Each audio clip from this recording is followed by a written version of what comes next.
কোথাও চলে যায়, আমি কি করে ওকে খুঁজে বের করবো? আজ দাসীরা নেই, রোহিণীও নেই, কেউ নেই, আমি একা। আমাকে অনেক গৃহ কাজ করতে হবে। অতএব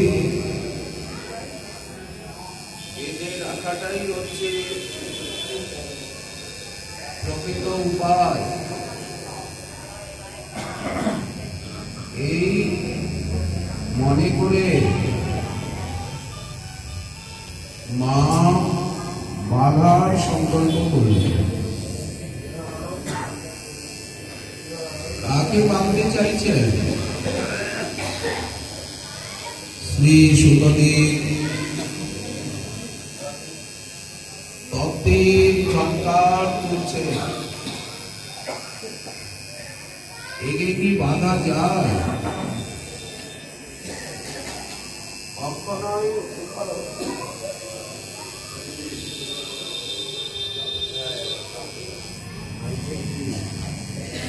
একে কি বাধা যায়? নচান্তরণ বহির্যস্য ন পূর্বং নাপি চাপরং পূর্বাপরং বহিশ্চান্ত জগত জগচ্চ তং মত্ত্বা আত্মজমব্যক্তং মর্তলিঙ্গমহংসজং গোপীকুলুখলে কামনা ভবন্তাপিতং যথা। যার ভিতর নাই বাহির নাই, মা তো আর তত্ত্বজ্ঞানী নয়, মা তো বাৎসল্য প্রেম রসে ডোবা। তিনি তো তার পুত্র বলেই মনে করছে, কিন্তু সুখদেব তো তত্ত্বজ্ঞানী শিরোমণি। সুখদেব তিনি তার স্বাধীনত তত্ত্বের ঝঙ্কার তুলছেন এই শ্লোকে।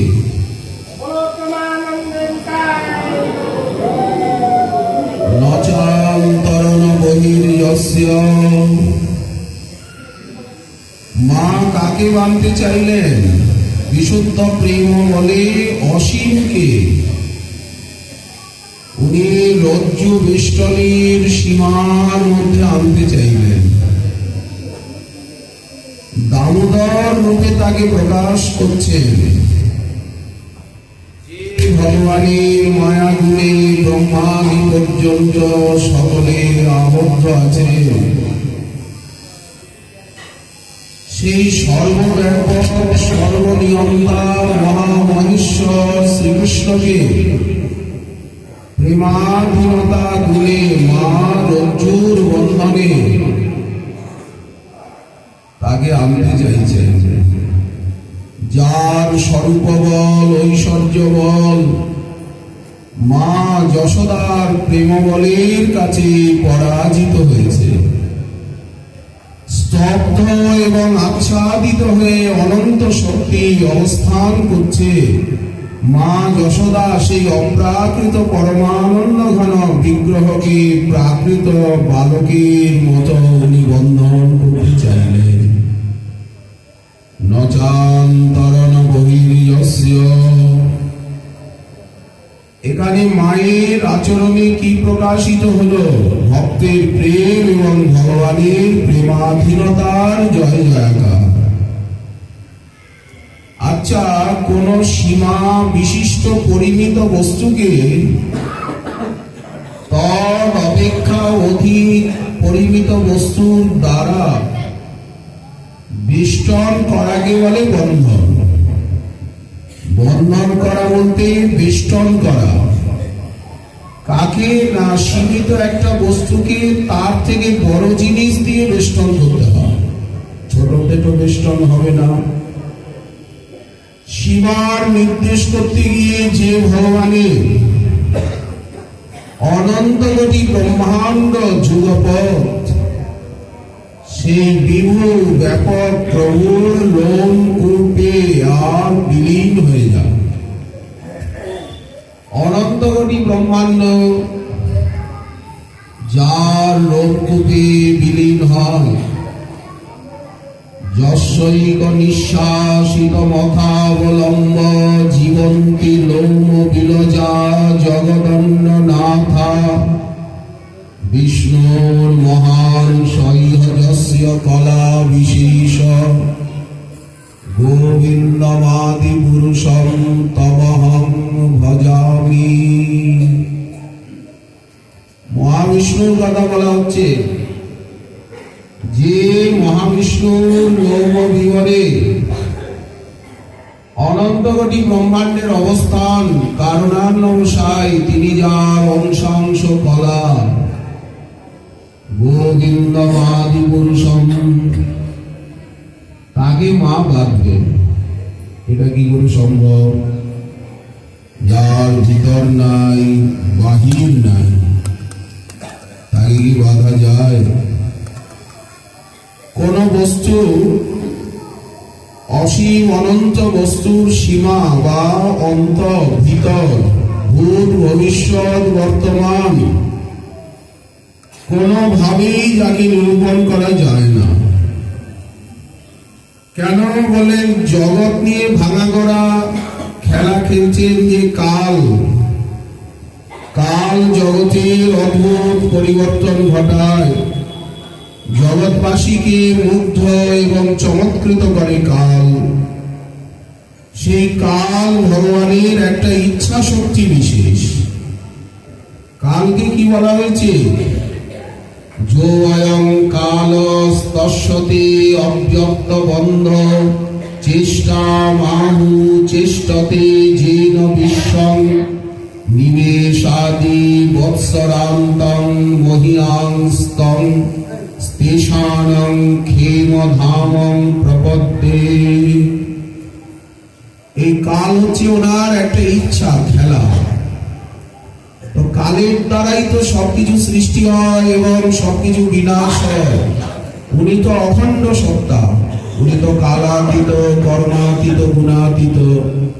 তাহলে ওনার পূর্ব কি আর অপর কি? ওনার আগেই বা কে আর পরেই বা কে? জয়তা দশেশ, অনন্ত কোটি ব্রহ্মাণ্ডকে উনি ভিতরে নিয়ে নেন। এই তো নষ্টে লোকে বিপরার ভাবসানে মহাভূতেষু আদিভূতং গতেষু ব্যক্তে অব্যক্তং কালবিহীন জাতে ভবানেক শিষ্যতে শেষ সংগ্রহ। জয়তা দশেশ, একমাত্র উনি অবশিষ্ট থাকেন। তখন কাল নাই, কর্ম নাই, কিচ্ছু নাই। তাহলে না পূর্বম না পিছা পরম, ওনার আগেও কেউ নাই, ওনার পরেও কেউ নাই। উনি হচ্ছেন চিরকাল এক রস, এক ভাব, সচ্চিদানন্দ ঘন। আর নচান্তরণ বহির্যস্য না পূর্বম না পিছা পরম পূর্বাপর বহিশ্চান্ত জগত জগচ্চজ। উপনিষদ বলছেন, যতবার ইমানি ভূতানি জায়ন্তে যেন জাতানি জীবন্তি যচ্চ প্রজান্তি সংবিশন্তি তৎ। যার থেকে পরিদৃশ্যমান জগতের জন্ম হচ্ছে, আবার কি হচ্ছে? যার কৃপায় জাত জগৎ জীবিত থাকছে, যাতে বিলীন হয়ে যাচ্ছে। আমি একমাত্র ছিলাম, এখনো আছি এবং পরেও থাকব। অহমেব আসমেবাগ্রে, অহমেব অগ্রে আসন তদেব সৌম্য ইদমগ্র আসিত।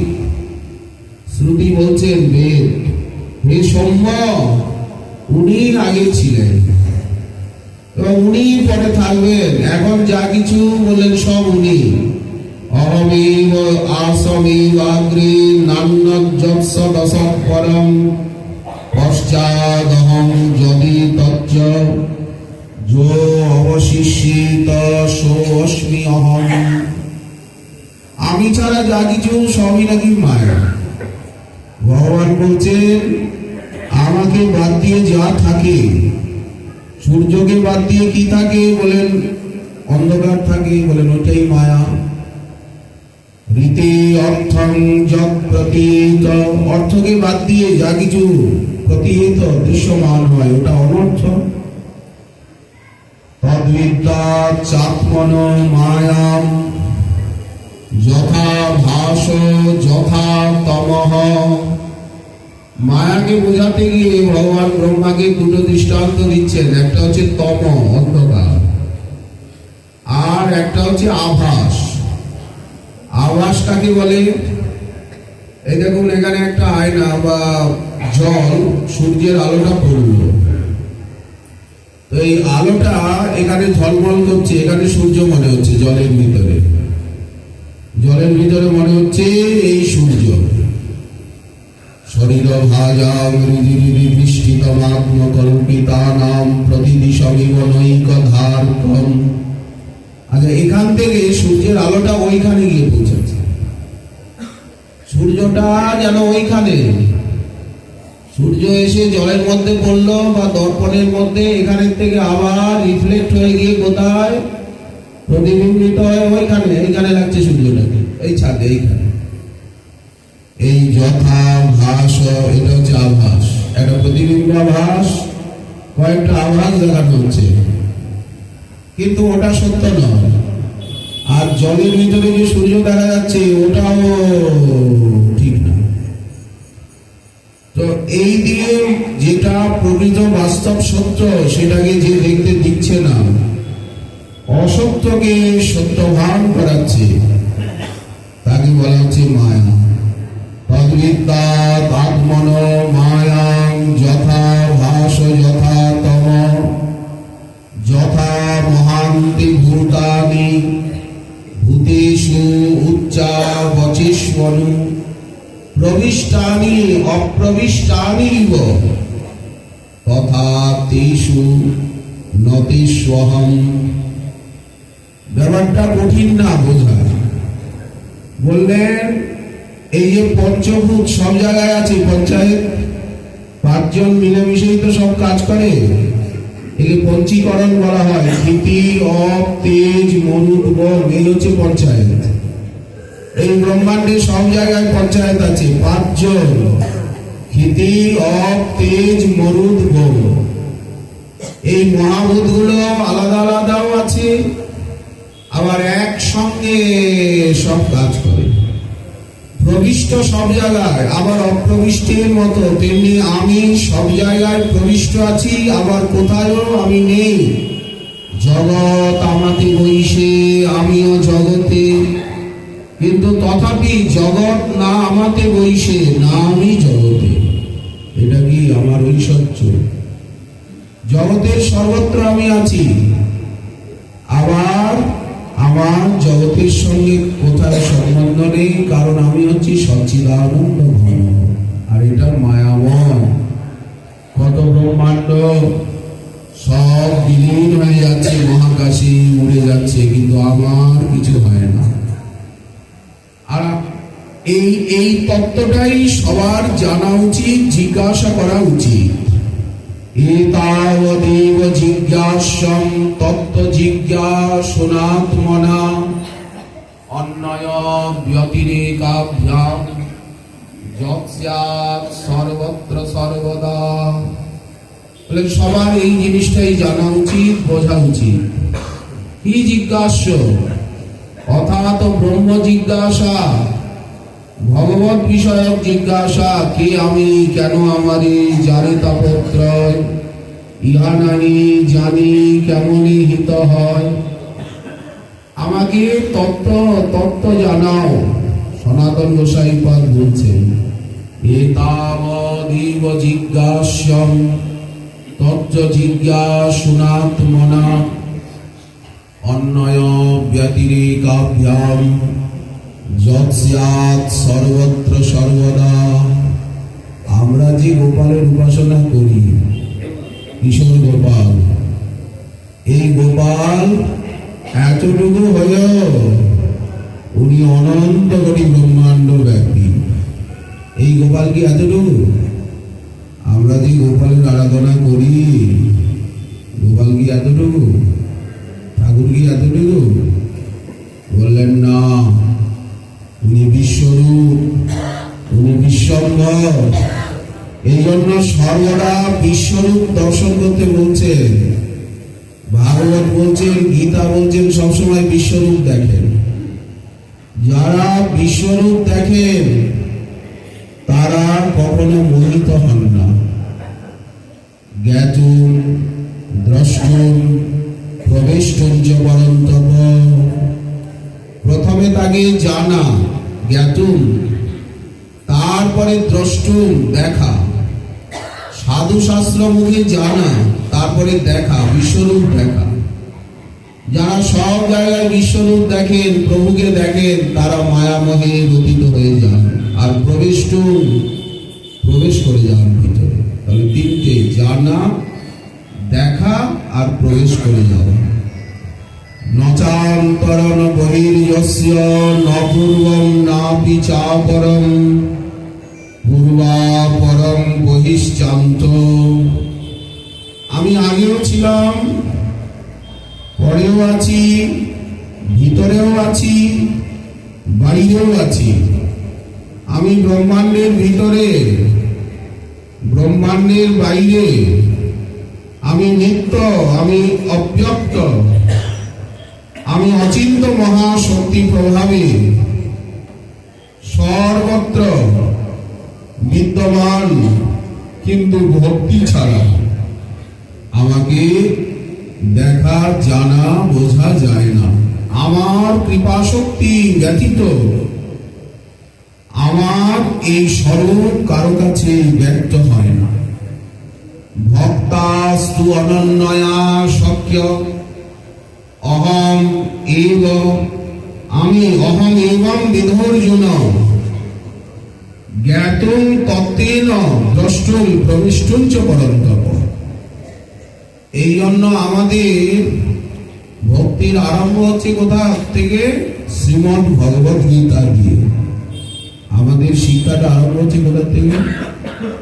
অদ্বৈত প্রভু কোথা থেকে আরম্ভ করেছেন? উপবাস করছেন গীতার অর্থ বুঝতে না পেরে। গীতার থেকে কিন্তু আমাদের আরম্ভ।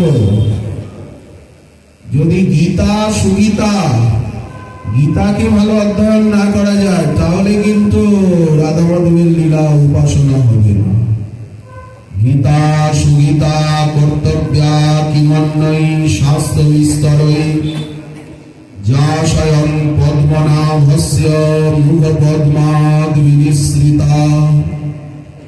এইরকম যিনি, তাকে আত্মজম বলে মা মনে করছেন, ক্রোড়ে ধারণ করছেন, যিনি অনন্ত কোটি ব্রহ্মাণ্ড, যার অংশাংশে ধৃত।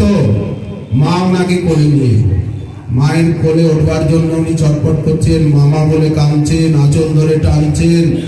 মা গৃহকাজ ফেলে দিয়ে ওনাকে কোলে দিয়ে নাচাচ্ছেন। আবার স্তন্যপান করাচ্ছেন অজিঘাস অপিপাসকে, তর্জন করছেন, তাড়ন করছেন। কেউ যদি জিজ্ঞাসা করছে মা এই কৃষ্ণের পরিচয়, তখন মা যশোদা তাকে পুত্র বলে পরিচয় দিচ্ছেন। আত্মজম অব্যক্তম, উনি আবার অব্যক্ত। অব্যক্ত তত্ত্ব বলছেন কেন? বলেন শত শত শ্রুতি স্মৃতি যার বিষয়ে সর্বদা বলছেন, যার বিষয়ে সর্বদা বলছেন, কিন্তু যার স্বরূপ নীতি নীতি নীতি করে বলতে পারছেন না, ওনাকে প্রকাশ করতে কেউ পারে না। তাই উনি অব্যক্ত, অবাং মনসগোচর। তাকে মা মনে করছেন আমারই পুত্র, আমার পুত্র সে ক্ষুধিত, এই তাকে আমি শাসন করছি, এটা অজ্ঞান নয়। কেউ যদি বলেন মা অজ্ঞানী, বলেন এটা অজ্ঞান নয়, এটা হচ্ছে মায়ের প্রেম। অধঃখজন, উনি ইন্দ্রিয়ের অতীত, কোন ইন্দ্রিয় ওনাকে ধরতে পারে না। নচক্ষুষা পশ্যতি রূপমস্য জন্মনসা ন মন্যতে। শ্রুতি বললেন চক্ষুর দ্বারা একে গ্রহণ করা যায় না, যেহেতু ইনি চক্ষুর চক্ষু। মনের দ্বারা একে মনন করা যায় না, যত বাচ নিবর্তন্তে অপ্রাপ্য মনসা সহ। বানিয়ে বলতে পারে না, কোন ইন্দ্রিয়েই উনি গ্রাহ্য হন না। এই জন্য উনি ইন্দ্রিয়াতীত অধঃখজ। কিন্তু প্রেমবান ভক্তির নিকট নরাকৃতি পরব্রহ্ম। প্রেমবানের কাছে কিন্তু উনি অধঃখজ নন, অব্যক্ত নন, উনি সবিগ্রহ, সাকার, অভিনব নরাকার, পরব্রহ্ম। তত্ত্বে বলছে যে ওনার আকার কি করে সম্ভব, এত বড় উনি, ওনার আকার কি করে সম্ভব। নতস্য প্রতিমা যস্য নাম বৃহৎ যশ। এই যে নিরাকারবাদ, বিশ্বের সংখ্যাগরিষ্ঠ ধর্মই নিরাকারবাদী। তারা বলছে ঈশ্বরের আকার কি করে সম্ভব, এত বড় কি করে আকার হবে, যিনি আকাশকেও সৃষ্টি করেছেন, তার আবার আকার কি করে সম্ভব। আর ওনারা এই বেদের মন্ত্রটাকে নিয়ে বলছেন যে আপনাদের বেদেই তো রয়েছে নতস্য প্রতিমা যস্য নাম বৃহৎ যশ। তার প্রতিমা সম্ভব না, তার প্রতিমা কখনোই সম্ভব নয়। কি করে প্রতিমা সম্ভব, এত বড় কি করে প্রতিমা হবে। অথচ অতি পুরাতন ওনার শ্রীবিগ্রহের আরাধনা। এখানে প্রতিমার অর্থ মূর্তি নয়, প্রতিমার অর্থ হচ্ছে তার সমান কেউ নেই। প্রতিমা শব্দের একটা অর্থ বিগ্রহ, আকার, আর আরেকটা অর্থ হচ্ছে তার সমান। নতস্য প্রতিমা, তার সমান কেউ নেই, তার তুল্য কেউ নেই, তার প্রতিনিধি কেউ হতে পারে না। যস্য নাম বৃহৎ যশ, যার নাম সেই বৃহত্তম, কে ওনার প্রতিনিধি হবে, ওনার প্রতিভূ কে হবে, কি দিয়ে ওনাকে বোঝানো যাবে। ওনাকে যে বোঝানো যায় না, উনি অধঃখজ, উনি ইন্দ্রিয়াতীত, উনি অনু অপেক্ষা অনু, বৃহৎ অপেক্ষা বৃহৎ। যদ বৈ ভূমা, সবার থেকে শ্রেষ্ঠ এবং বড়। ঈশাবাস্যমিদং সর্বম, সারা জগৎকে উনি বাসনাদ বাসুদেবস্য বাসিতং ভুবনত্রয়ম। উনি সারা জগৎকে ছেয়ে আছেন, সারা জগৎকে আবৃত করে আছেন, সারা জগৎ ওনার ভিতরে। এই জন্য ওনার একটা নাম হচ্ছে বাসুদেব, বস ধাতু আচ্ছাদনে। বাসনাদ বাসুদেবস্য বাসিতং ভুবনত্রয়ম, বিষ্ণু সহস্র নামে প্রথমে বলা হচ্ছে। কিন্তু যাই হোক, উনি স্থূল নন, সূক্ষ্ম নন, আবার স্থূল বটেন, সূক্ষ্ম বটেন। উনি বর্ণবিহীন, আবার উনি সামবর্ণ, অরুণ কমল লোচন। তাহলে এটা কি করে সম্ভব হচ্ছে, বলেন অচিন্ত মহাস ঐশ্বর্য বসত, এই বিরুদ্ধ ধর্মাশ্রয় উনি শাস্ত্রে। এই জন্য বলা হচ্ছে উনি বিরাট, হিরণ্যগর্ভ এবং কারণ। এই ত্রিবিধ উপাধিবিহীন ভগবানই শাস্ত্রে তুরীয় নামে কীর্তিত। জাগ্রত, স্বপ্ন, সুষুপ্তি, এই ত্রিবিধ অবস্থার অতীত, তাকেই তো তুরীয় বলে। কিন্তু এই যে ত্রিবিধ মহাবিষ্ণু মায়াকে নিয়ে খেলছেন, এসবার দর্শনার্থে আছে মায়াগন্ধ। মহাবিষ্ণুর থেকেও শ্রীকৃষ্ণ শ্রেষ্ঠ। কেন? ক্ষীরাব্দিশাই মহাবিষ্ণু মায়াকে নিয়ে খেলছেন, গর্ভদশাই মহাবিষ্ণু, কারণান্নবশাই মহাবিষ্ণু।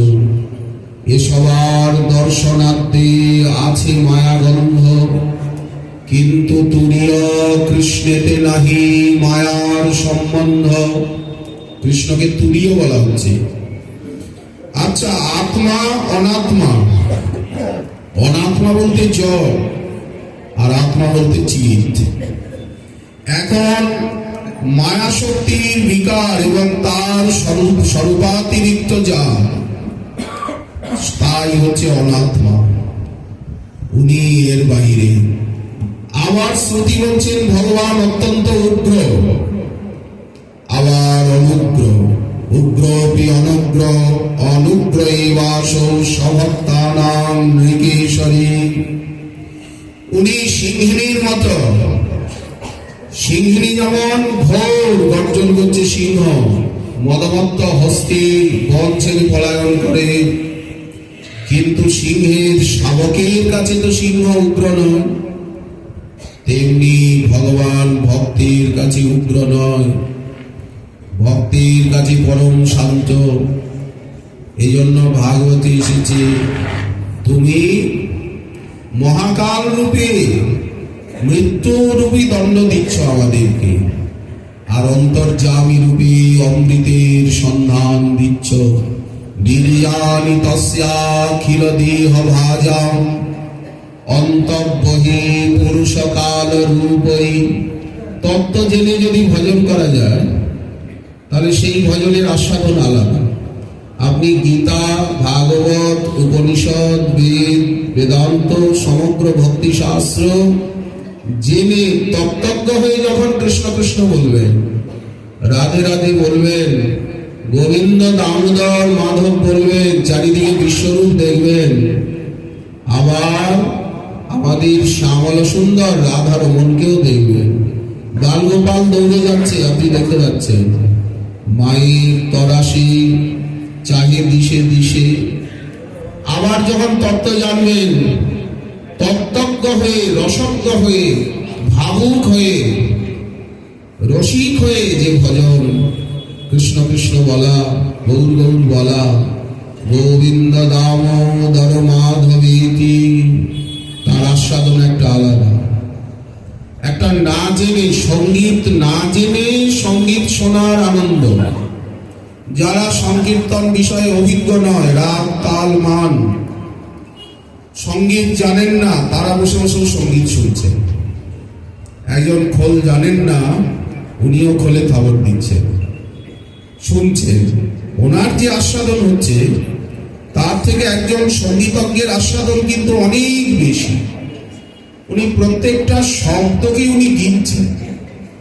তেমনি মহাপ্রভু চান, আচার্য পাদগণ চান, আমরা তত্ত্বজ্ঞ হয়ে তার ভজন করি। আর অতত্ত্বজ্ঞ হয়ে যে ভজন যদি করি, সে ভজনেও আস্বাদন আছে, কিন্তু অত গভীরতা, অত আস্বাদনের আবর্ত ওখানে অনেকটা হালকা। এই জন্য মহাপ্রভু তার পার্শ্বদগণের শিক্ষা, যাও ভাগবত পড়ো, বৈষ্ণবের স্থানে একান্ত আশ্রয় করো চৈতন্য চরণে, চৈতন্যের ভক্তগণের নিত্য কর সঙ্গ, তবে সে বুঝিবে সিদ্ধান্ত সমুদ্র তরঙ্গ। তাহলে তো মাথাটা গোলমাল করে দেবে। অন্যে বলবে উনি তো নিরাকার, আর তুমি যে এতটুকু গোপালের পুজো করছো, গোপাল নিয়ে পড়ে আছে। অসৎসঙ্গ হলেই শ্রদ্ধা ভক্তিটাকে নষ্ট করে দেবে। বলেন কাচের বাসন, কাচের বাসন ভাঙে, সোনার বাসন যদি পড়ে গিয়ে ভাঙেও আরো সুন্দর করে ওকে গড়ানো যাবে স্যাকরা দিয়ে। এই তত্ত্ব জেনে ভজন করতে বলছেন ভাগবত, তাই তত্ত্বের ঝঙ্কার তুলছে। উনি কঠোর, আবার উনি কমনীয়। কেন বলেন? বৃন্দাবন লীলায় অঘ বক আদি মহাসুরকে যখন বধ করছেন, তখন বীরত্ব প্রকাশ পাচ্ছে। কিন্তু গোপবালকগণের সঙ্গে খেলায় মল্লযুদ্ধে হেরে যাচ্ছেন।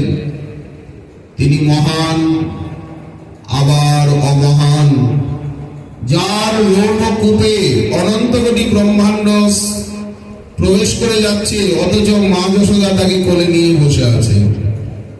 অনন্ত কোটি ব্রহ্মাণ্ডের আধার, কিন্তু প্রেমবান ভক্তের প্রেমানুরূপ সেবা গ্রহণের জন্য উনি অমহান।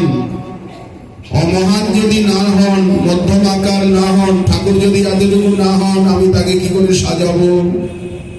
ঠাকুর যদি বিরাট বিশ্বরূপ হয়ে দাঁড়িয়ে থাকেন, অর্জুন বলছে সহ্য করতে পারছি না, তুমি তোমার নিজের মূর্তিতে আসো, আমার ভয় লাগছে, বুক কাঁপছে, অস্থির অস্থির লাগছে, এ আমি কি দেখছি, তুমি আমার সেই সখা স্বরূপে আসো। তখন ভগবান চতুর্ভুজ রূপে এলেন, তারপরে দ্বিভুজ রূপে এলেন।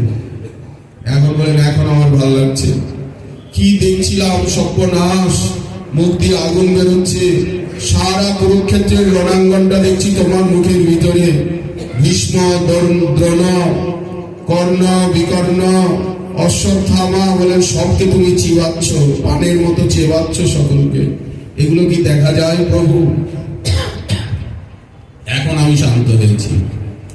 ভগবান বিষ্ণু আবার অবিষ্ণু। বিবেষ্টতি বিশ্বং ব্যাপ্নোতি ইতি বিষ্ণু, উনি বিশ্বব্যাপী, এই জন্য বিষ্ণু। আবার সর্বব্যাপী হয়েও লীলা বিগ্রহ রূপে ভক্তের প্রেমাধীন হয়ে প্রেমানুরূপ আকৃতি বিশিষ্ট। যারা বাৎসল্য রসের উপাসক তাদের কাছে উনি এতটুকু, যারা সখ্য রসের উপাসক তাদের কাছে পৌগণ্ড বয়স, যারা মধুর রসের উপাসক তাদের কাছে উনি নিত্য কিশোর। এখন বালক হলে তো মধুর রস হবে না, হবে? বাল গোপালকে নিয়ে মধুর রস হবে? নৃসিংহদেবকে আপনি কোলে নিয়ে নাচাবেন, বরাহদেবকে মধুর রস আসবে? ওখানে বাল্যভাব আসবে? নৃসিংহদেবের দাস ভাব আসবে। বামন দেবকে দেখে বাল্যভাব বাৎসল্য রসের আস্বাদনের ইচ্ছা হলো কার? বলির ভগিনীর, বলির বোনে। তারপরে যখন উনি ত্রিবিক্রম রূপ ধারণ করলেন, তখন তো ওই মহিলা রেগে গেল, তখন বলল যে এইরকম ব্যক্তিকে বিষ দিয়ে মারতে হবে। যখন বামন রূপ দেখেছিল তখন ভিতরে বাৎসল্য প্রেম এসে গেল, মনে হলো একে কোলে নিয়ে যদি একটু আদর করতে পারতাম। যখন ত্রিবিক্রম রূপ ধারণ করলেন, বলেন এইরকম দুষ্টু লোক, একে বিষ দিয়ে গলা টিপে মারতে। উনি পুতনা হয়ে জন্মালেন। উনি কে? বলেন উনি তো পুতনা, বলির বোন পুতনা হয়ে জন্মেছে। গর্গসংহিতায় এই যে কৃষ্ণলীলায় যারা যারা এসেছে অসুরাদি, এদের একটা পূর্ব পরিচয় আছে। এরা কারা, কে ছিল, কেন এখানে এলো, এদের পূর্বজন্মের ইতিহাস। তাহলে উনি বিষ্ণু, বিশ্বং ব্যাপ্নোতি আবার অবিষ্ণু। এ দেখুন আকারের মধ্যে এসে গেছেন। তা নাহলে আপনি ঠাকুরকে কি করে স্নান করাবেন, শৃঙ্গার করাবেন, করবেন? ললাটে চন্দন দিচ্ছেন, শ্রীবিগ্রহ আরাধন নিত্য নানা শৃঙ্গার তন মন্দির মার্জনাদিষু। বিগ্রহ রূপে না এলে হবে? বিগ্রহ রূপেই তো আমরা তাকে প্রথম পাচ্ছি, নাম রূপে পাচ্ছি, মন্ত্র রূপে পাচ্ছি, বিগ্রহ রূপে পাচ্ছি, ধাম রূপে পাচ্ছি, গ্রন্থ রূপে পাচ্ছি। আমরা তো তাকে পেয়েই গেছি। কে বললো আমরা তাকে পাইনি? আমরা তো তাকে পেয়েই গেছি। বিগ্রহ কি তিনি নন? বিগ্রহ রূপে কি পাইনি? নাম রূপে পাইনি, মন্ত্র রূপে পাইনি, গ্রন্থ রূপে পাইনি, ধাম রূপে পাইনি? এই রূপে তো আমরা পেয়েই গেছি। এখন কেউ যদি মনে করেন পাইনি, তাহলে অবিশ্বাস হয়ে গেল। উনি কেমন বললেন? উনি এই বলছেন জ্বলন্ত, আবার অজ্বলন্ত, পরম স্নিগ্ধ। তাকানো যাচ্ছে না ওনার দিকে। আবার পরম স্নিগ্ধ, শান্ত, নয়নানন্দকর। উনি সর্বতমুখ, আবার অসর্বতমুখ। সর্বতঃ পাণিপাদং তৎ সর্বতঃ শিশিরোন্মুখং সর্বতঃ শ্রুতিমল্লোকে সর্বমাবৃত্ত তিষ্ঠতি। সব দিকে ওনার হাত পেতে রেখেছেন, সব দিকে নাকি ওনার হাত। কোথায় ভক্ত কি দেবে? দেবেন? কিছু দেবেন? সব জায়গায় নাকি ওনার হাত পাতা আছে, কিছু দেবেন? উনি সবসময় দাও দাও করছে, দাও দাও, তুমি নিজেকে দাও। পত্রং পুষ্পং ফলং তোয়ং যৌমে ভক্তা প্রযচ্ছতি।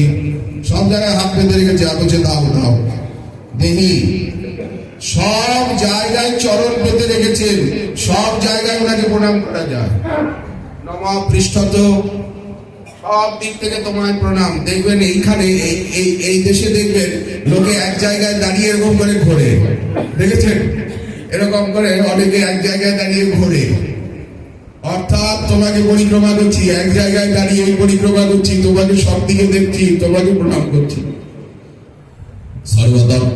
সর্বত্র পাণিপাদং তৎ সর্বতঃ শিশিরোন্মুখং। সব জায়গায় মুখ রয়েছে। ভক্ত কোথায় ওনাকে কি দেবে আর উনি গলাধকরণ করবে, যেখানে ওনাকে দেন। যেমন এখানে বলা হয় তুলসী দিয়ে ছেড়ে, বলে গিরিরাজ তার বসে আছে, জয় গিরিরাজ মহারাজ, বলে ভোগ লেগে গেছে। বলে না যে ভোগ লেগে গেছে, বলে কি করে ভোগ লাগলো? বলে গিরিরাজ বসে আছেন না, গিরিরাজের উপরে এত বড় হয়ে বসে রয়েছে, নদীর তুলসী দিয়ে বলে বলো গিরিরাজ বলে আরম্ভ করো। সব জায়গায় ওনার মুখ রয়েছে, চোখ রয়েছে, সবসময় আমাদেরকে উনি দেখছেন। এই যে আপনিও তাকিয়ে আছেন, আমিও তাকিয়ে আছি, একে কি বলে? চোখাচোখি। এই যে বলে চোখাচোখি বলে না, চোখে চোখে, কানাকানি, দুটো শব্দ রয়েছে ব্যাকরণে। তো সব জায়গায় ওনার কান রয়েছে।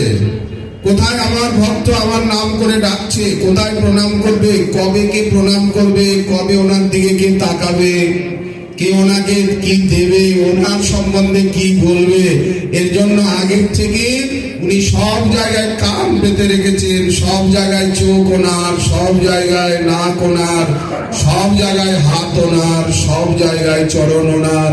এখানের থেকেই কিন্তু পুরুষ সূক্ত আরম্ভ হচ্ছে।